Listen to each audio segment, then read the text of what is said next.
दोस्तों आज की वीडियो में जो मैं आपको बताने वाला हूँ वो सच में किसी हॉलीवुड मूवी से कम नहीं लग रहा, लेकिन यकीन मानिए ये रियल लाइफ में हो रहा है। अभी अभी जो अपडेट्स आ रही हैं वो इतनी जबरदस्त है कि पूरी दुनिया एक बार फिर खौफ में आ गई है। ईरान ने कर दिया है वो काम जिसकी शायद किसी को उम्मीद नहीं थी। जी हाँ, ईरान ने सीधे अमेरिका के मिलिट्री बेसिस पर मिसाइल अटैक कर दिए हैं। और ये कोई छोटा मोटा बदला नहीं है, ये पूरा का पूरा ऑपरेशन है। नाम रखा गया है बशरत अल फत। मतलब साफ है ये ईरान का जवाब है अमेरिका के उस खतरनाक अटैक का जो उन्होंने कुछ घंटे पहले ईरान के न्यूक्लियर फैसिलिटीज पर किया था। अब आपको थोड़ा पीछे लेकर चलते हैं। अमेरिका ने अपने B-2 स्टेल्थ बॉम्बर भेजकर ईरान के न्यूक्लियर ठिकानों को बंकर बस्टर बम से उड़ा दिया। इस ऑपरेशन को नाम दिया गया था मिडनाइट हैमर। और जैसे ही ये अटैक हुआ पूरा मिडल ईस्ट थर्रा गया।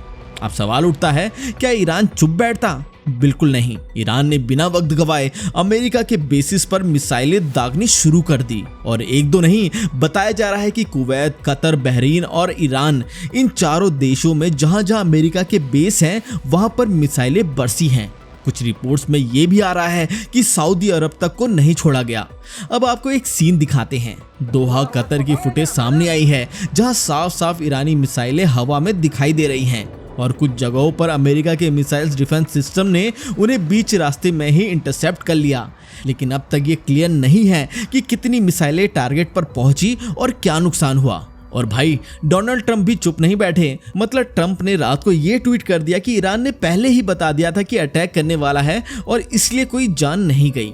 अब ये पॉलिटिकल स्टेटमेंट है या डैमेज कंट्रोल, वो तो आप खुद समझदार हैं। लेकिन असली टेंशन की बात यह है कि अगर कोई अमेरिकी सोल्जर्स इस अटैक में मारा गया तो नाटो एक्टिवेट हो सकता है। फिर तो समझिए यूके, फ्रांस, कनाडा सारे अमेरिका के साथ खड़े हो जाएंगे और ईरान पर बड़ा अटैक हो सकता है। तो अब सवाल ये उठता है, क्या ईरान ने सिर्फ गुस्से में आकर ये किया है या पूरे प्लान बना हुआ था? देखो यार, बात सीधी है।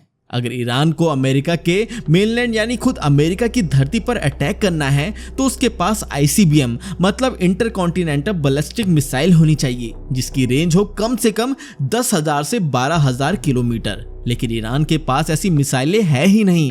इस वक्त ईरान के पास जो सबसे लंबी दूरी की मिसाइल है उसका नाम है सेजिल।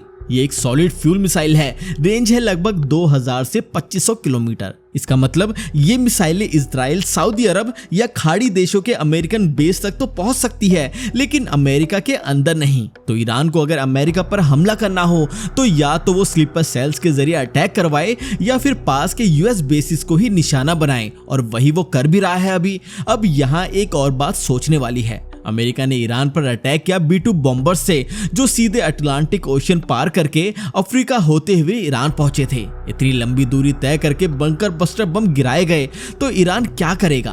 अमेरिका तक तो वो पहुंच नहीं सकता, तो जो वो आसपास के बेस हैं उनको ही उड़ाना शुरू कर देता है। अब जरा ये सोचो, अमेरिका कितने बेसिस के साथ बैठा है ईरान के आसपास। भाई आप मानोगे नहीं, अमेरिका ने पूरा जाल बिछा रखा है। Kuwait, Qatar, Iraq, Bahrain, UAE, यहाँ तक कि सऊदी अरेबिया में भी कई बेस हैं। ये बेस 3 टाइप के हैं। पहला एयर बेस जहां से फाइटर जेट्स उड़ते हैं। दूसरा नेवल बेस यानी जहाज और सबमरीन वाला गेम। तीसरा आर्मी बेस, जमीन पर लड़ाई के लिए। अब आप समझो, अगर ईरान सारे बेसिस पर अटैक करना शुरू कर देता है तो पूरा मिडल ईस्ट जल उठेगा। और इसका नुकसान सिर्फ अमेरिका को नहीं होगा बल्कि भारत जैसे देशों को भी सीधा असर होगा। कैसे? भाई मिडल ईस्ट में लाखों भारतीय काम करते हैं। कतर में, UAE में, सऊदी में जब मिसाइलें गिरती हैं या इंटरसेप्ट होती हैं तो जो मलबा गिरता है वो आम जनता पर भी गिर सकता है, यानी खतरा सीधा आम आदमी पर है। और वही वजह है कि कतर ने पहला स्टेटमेंट दिया है। उसने कहा है कि हमारी सोवरेनिटी वॉयलेट हुई है और हम इसका जवाब देंगे। मतलब ईरान ने अब मिडल ईस्ट के बाकी देशों को भी अपने खिलाफ कर लिया है। अब बात करते हैं ट्रंप और उस अजीब स्टेटमेंट की। उन्होंने कहा, thank you Iran for giving early notice. मतलब भाई साहब, कोई दुश्मन आपको मिसाइल से मारने आ रहा है और आप उसे थैंक यू बोल रहे हो? ये पॉलिटिक्स है या पीस की एक्टिंग? असल में ट्रंप नहीं चाहते कि अभी अभी जो माहौल बना है वो वर्ल्ड वॉर में बदल जाए, लेकिन ये सब अगर पर टिके हैं। अगर अमेरिकन सोल्जर्स मरे तो ट्रंप का थैंक यू 2 मिनटों में डिस्ट्रॉय देम में बदल जाएगा। तो दोस्तों सवाल ये है, क्या अब अमेरिका पूरा ईरान मिटा देगा? क्या बाकी देश इस लड़ाई में कूदेंगे?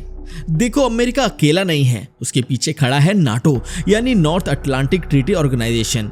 अब नाटो की सबसे बड़ी बात क्या है, इसका आर्टिकल 5 ये कहता है कि अगर किसी एक नाटो मेंबर पर हमला होता है तो पूरा नाटो उस हमले को अपने खिलाफ मानकर रिएक्ट करेगा। मतलब अगर ईरान के मिसाइल अटैक में एक भी अमेरिकन सोल्जर मारा गया और अमेरिका ने कह दिया कि यह हमला हमारे देश पर था, तो पूरा नाटो एक्टिव हो सकता है। अब सोचो, UK, France, Canada, Germany, Turkey, Italy, ये सब अमेरिका के साथ हो जाएंगे और फिर ईरान पर ऐसा हमला होगा कि शायद वो संभाल ही ना पाए। अब तक यूके जैसे कुछ देश कह रहे थे कि हम अमेरिका का साथ देंगे, लेकिन उनके तरीकों से हम पूरी तरह सहमत नहीं हैं। लेकिन अगर सोल्जर्स मर गया तो सबका मूड बदल जाएगा, कोई पीछे नहीं हटेगा। अब आप कहोगे हम भारत वालों को इससे क्या लेना देना? तो भाई सुनो, बहुत कुछ लेना देना है। मिडिल ईस्ट में इंडिया की बड़ी कम्युनिटी है।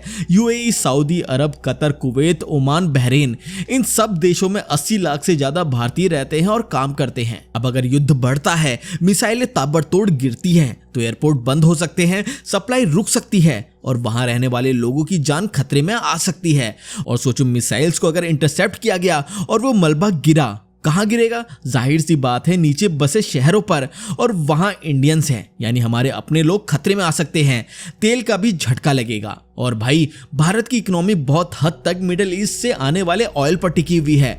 अगर ये लड़ाई लंबी चली तो तेल की कीमतें आसमान छू जाएंगी, पेट्रोल डीजल महंगे होंगे, महंगाई बढ़ेगी और आम आदमी की जेब ढीली हो जाएगी। यानी जंग भले अमेरिका और ईरान के बीच हो, आग की गर्मी इंडिया तक पहुंचनी तय है। अब एक और बात सोचने वाली है, अगर ये युद्ध बढ़ा और सऊदी, कतर जैसे देशों में हालात और बिगड़े तो इंडिया को अपने सिटीजन्स को निकालना पड़ेगा। फिर ये एयरलिफ्ट, फिर से ऑपरेशन गंगा जैसा कुछ, और इस बार स्केल और रिस्क दोनों ही ज्यादा होंगे। अब आपको ये भी जानना जरूरी है कि दुनिया के कई बड़े देश शांति की बात कर रहे हैं। चीन, रूस और खुद भारत, सभी ने अभी तक बयान में यही कहा है कि तनाव को कम किया जाए, डिप्लोमेसी के जरिए हल निकाला जाए। लेकिन ट्रम्प भाई तो अभी भी ट्वीट स्टाइल में स्टेटमेंट दे रहे हैं। Iran gave early warning, no live lost, time for peace. मतलब एक तरफ मिसाइलें उड़ रही हैं और दूसरी तरफ ट्रम्प थैंक यू बोल रहे हैं। पर ये पीस टिकेगी कब तक? इसका जवाब है जब तक कोई बड़ा नुकसान ना हो। एक बार अगर 20-30 सोल्जर्स मारे गए तो सबका टोन बदल जाएगा। अब बात करें भारत की, तो भारत की स्थिति बहुत नाजुक है। एक तरफ ईरान से ऐतिहासिक रिश्ते हैं और दूसरी तरफ अमेरिका हमारा स्ट्रेटेजिक पार्टनर है। अगर जंग बढ़ती है तो भारत के लिए न्यूट्रल रहना मुश्किल हो सकता है। साथ ही भारत के लाखों नागरिक मिडिल ईस्ट में बसे हैं। अगर मिसाइल अटैक या इंटरसेप्ट के दौरान मलबा गिरता है या एयर स्पेस बंद होते हैं तो इवैक्यूएशन मिशन चलाना पड़ेगा, जैसा हमने यमन, यूक्रेन या अफगानिस्तान में देखा था। दूसरी तरफ इंटरनेशनल लेवल पर डिप्लोमेसी का गेम शुरू हो चुका है।